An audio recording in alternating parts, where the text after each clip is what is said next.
నామములో మీకు సమాధానం కలుగును గాక. షలోమ్.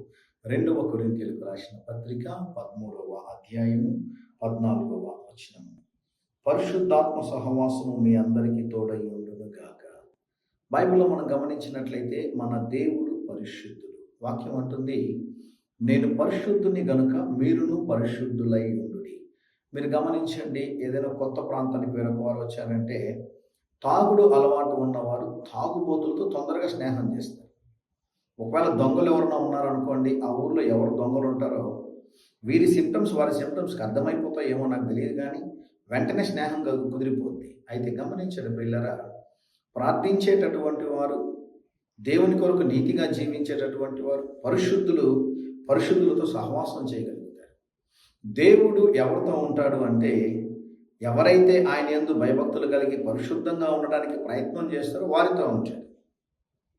గమనించండి ప్రియులారా, ఈ భూమి మొత్తం కూడా పాపంతో నిండి ఉంది. పాపముతో నిండి ఉన్న ఈ భూమి మీద మనం పరిశుద్ధులుగా జీవించడానికి మన వంతు మనం ప్రయాసపడాలి, మన వంతు మనం కృషి చేయాలి, మన వంతు మనం ప్రయత్నం చేయాలి. అప్పుడు పరిశుద్ధాత్మ దేవుడు మనకు సహాయం చేస్తాడు.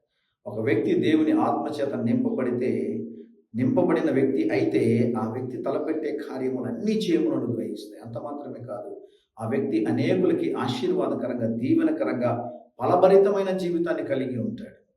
యేసు ప్రభు శిష్యులు అడిగారు, అయ్యా నువ్వు వెళ్ళిపోతున్నావు, మాకు దిక్కేంటి, ఇంకా మాకు ఎవరు సహాయం చేస్తారు, మాతో ఎవరు ఉంటారు, మేము భయంలో ఉన్నాము అన్నప్పుడు యేసు ప్రభు ఒక మాట అన్నాడు, నేను వెళ్ళిన తరువాత మీ మధ్యలోనికి ఆదరణకర్తను పంపిస్తాను. పరిశుద్ధాత్మ మీ మీదకి వచ్చినప్పుడు మీరు శక్తి నొందుతురు. గమనించండి ప్రియులారా, పరిశుద్ధాత్మతో సహవాసము చేసినట్లయితే ఆ సహవాసము మనకి ఏమిస్తుంది తెలుసా?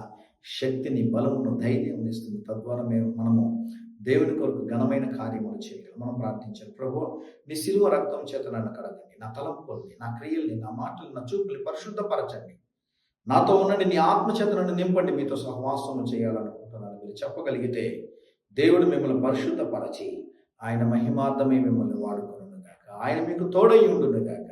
ధైర్యంగా ఈ దినాన్ని ఎదుర్కోండి. దేవుని సన్నిధి మీకు తోడుగా వచ్చింది గాక. ప్రియ పరలోకపు తండ్రి, మా ప్రియులకు మీ పరిశుద్ధాత్మ సహాయమును దయచేసి తోడుగా ఉంచి తలపెట్టే కార్యం అంతట్లో జయమును అనుగ్రహించమని యేసు నామములో ప్రార్థిస్తున్నాము తండ్రి.